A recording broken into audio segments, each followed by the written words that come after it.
everyone, Barry, hello. I am here at Fort Jefferson, which is Dry Tortugas National Park. It is, I believe they said it's about 70 miles off, like southwest of Key West. So this is an old fort that was built back in the early 1800s, and it's pretty cool. I've already walked through it, but I'm going to try to give you guys like a tour so you guys can kind of see this place. But so I'm on my 360 camera so you guys can kind of look around. It's a bit of a tour. It's probably like 20 minutes or so, but anyways, so this fort at its peak, from what I'm told, had about 1,100 inmates at a time. It was used as a prison at one time. Originally, it was built to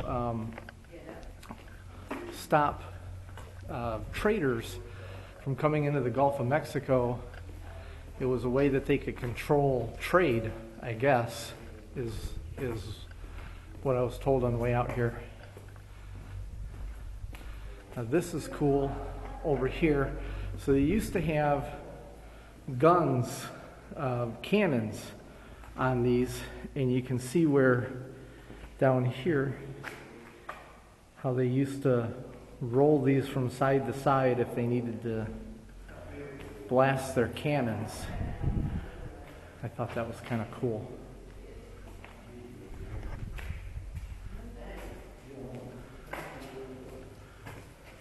So one of the things about this place is when you're here, if you ever get a chance to come out here, there's only two ways to get out here. You can either get here by boat, which takes a couple hours, or you can do what I did, which is I took a seaplane, and that's about a 20-25 minute trip, and it was really safe. The water's not very deep around here, so you're only landing in about, I think you're landing in like 10 foot of water when you're up close. So you can see here, these are all where they had cannons at one time, and you can see where they used to move them from side to side.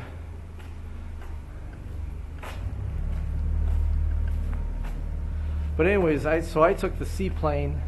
The seaplane cost $300 to do, so it's a little costly, but it was worth it. You get to see so much when you're up in the air. And the ferry ride, I can't remember how much the ferry ride was, but I think the ferry ride was like, I want to say like 175 or something like that. So it's not too much more just to do the seaplane, and you get out here quicker and you have more time kind of as a result. But so anyways, this was built before the fort was built,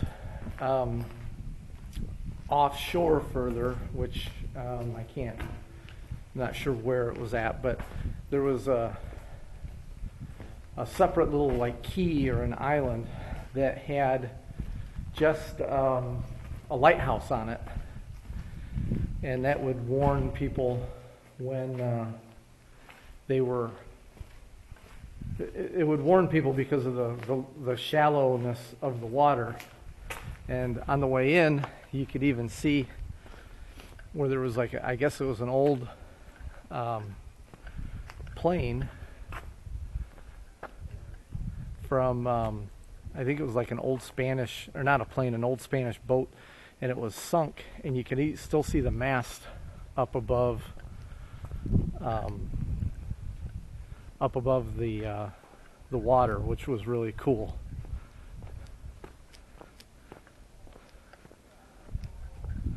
So I'm not sure what this building is.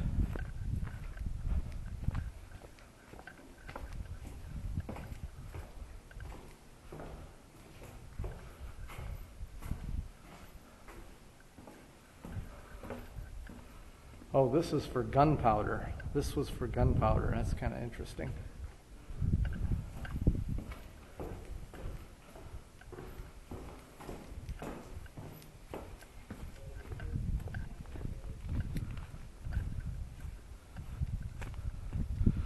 So there's another one, another little thing up here, and that little building with the little like starfish type things on it, that was where they used to heat up cannonballs, I guess, or something. They said hot cannonballs on the side, so that was kind of different.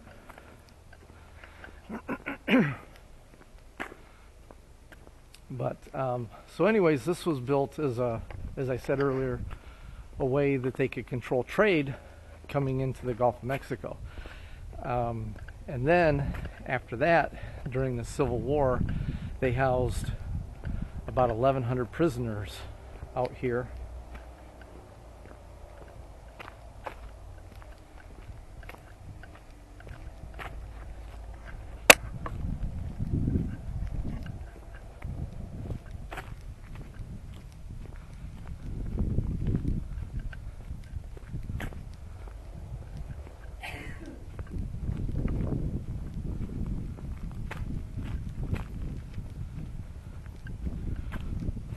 So, as I was saying earlier, when you're out here, there's not very many people here when you're here. So, it's kind of eerie in some spots because you're walking through all these tunnels and stuff, and you're kind of like the only one. You kind of feel like you're the only one here. So it's kind of weird.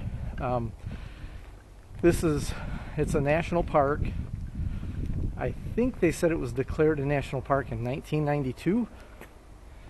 And there's about, I think they said 7 to 9 people that are all park rangers that actually live here.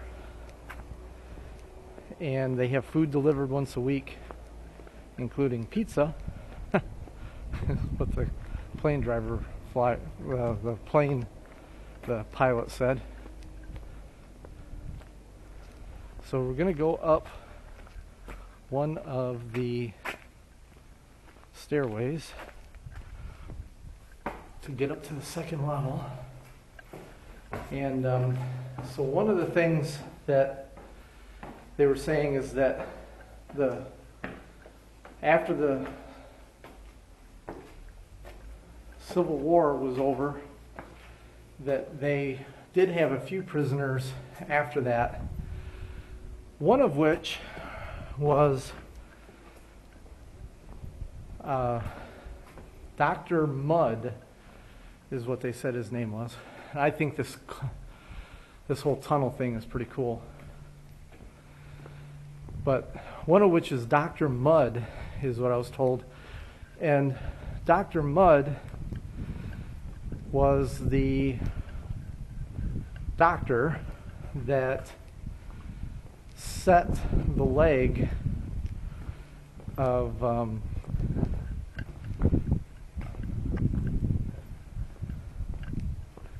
Abraham Lincoln's assassin. I guess he broke his leg jumping from the stage or something. So they had 4 criminals that were housed out here that were I guess they were arrested and that for aiding Abraham Lincoln's assassin, and they were housed out here. And then it hasn't been used much since. And anyways, now it's a national park. There's a part which I'll try to show you in a little bit.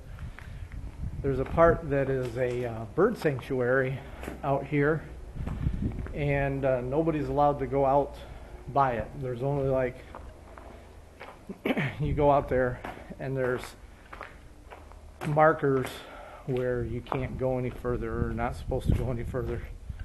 But you can, as you can see, if you know, as I'm walking through here, there's lots of places for you to see out, and you can see you can see out to the water.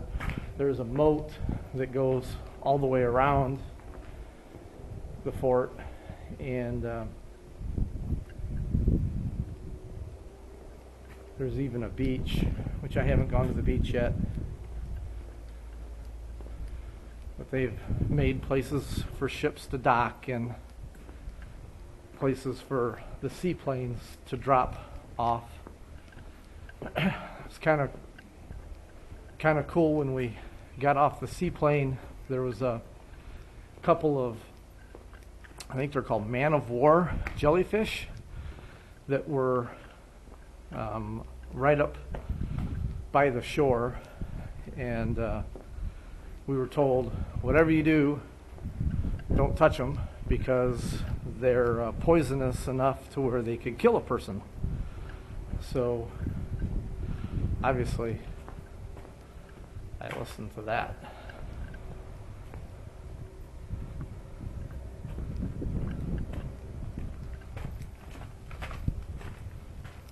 So here's another stairway. We're going to go up, and we'll be up on the top where you can actually,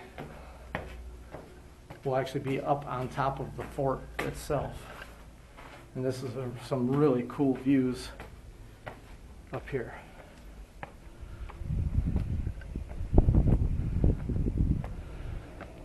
So you can see one of the cannons there. And I don't know how good the microphone is on this, but you might be able to start hearing all the birds from the bird sanctuary, which is all out in that area. That's where the bird sanctuary is.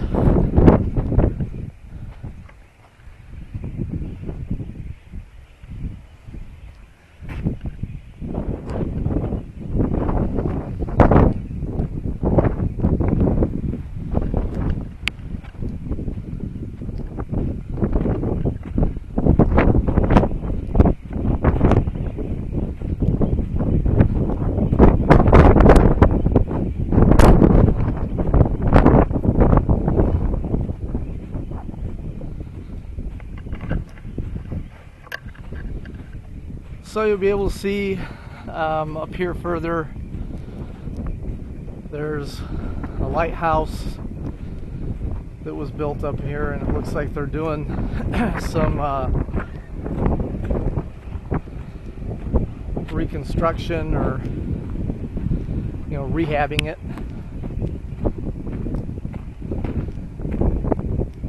And you've got people with boats that pull up out there.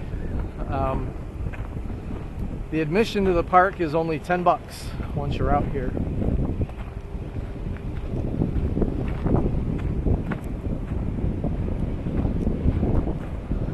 And hopefully you can see there's the American flag up there.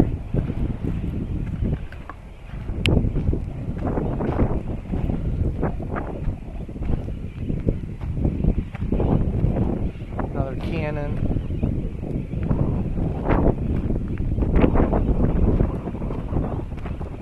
There are no railings whatsoever anywhere here, so they have the unsafe areas just marked off with tape. But even, like even over here to my left, there's loose brick in that, so if you wandered out onto the loose brick, you could fall into the moat.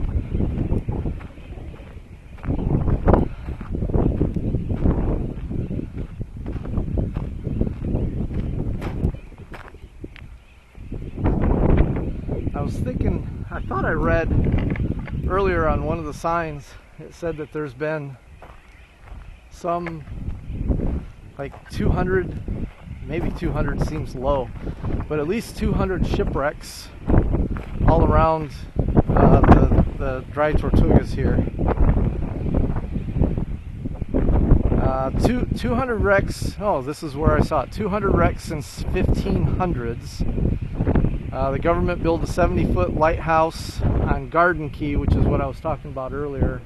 I'm not sure where Garden Key is. It must be like all the way. Oh, it's over there. You can kind of see the lighthouse off in the distance over there. And then the shipwrecks continued. The light was not tall or bright enough, was too far away from the hazards. So in 1858, a new 152-foot lighthouse was built, which is this thing here, and that's it. So that's interesting. Okay. So anyways, where I started this video at is right down there.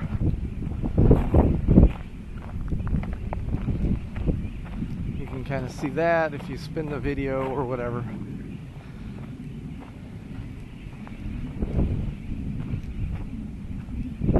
But it's kind of cool. This is just one of those places that's out in the middle of nowhere, literally, that people just don't know about. And it's absolutely beautiful. The deepest point flying out here, the deepest point of the water was only 90 feet. Most of the flight out here, it was 30 feet or less, I'm told.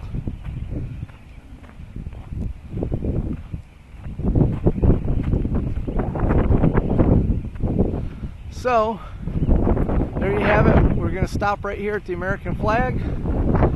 And this is a quick video for dry Tortugas. I hope you guys enjoyed it. And see you guys soon. Bye.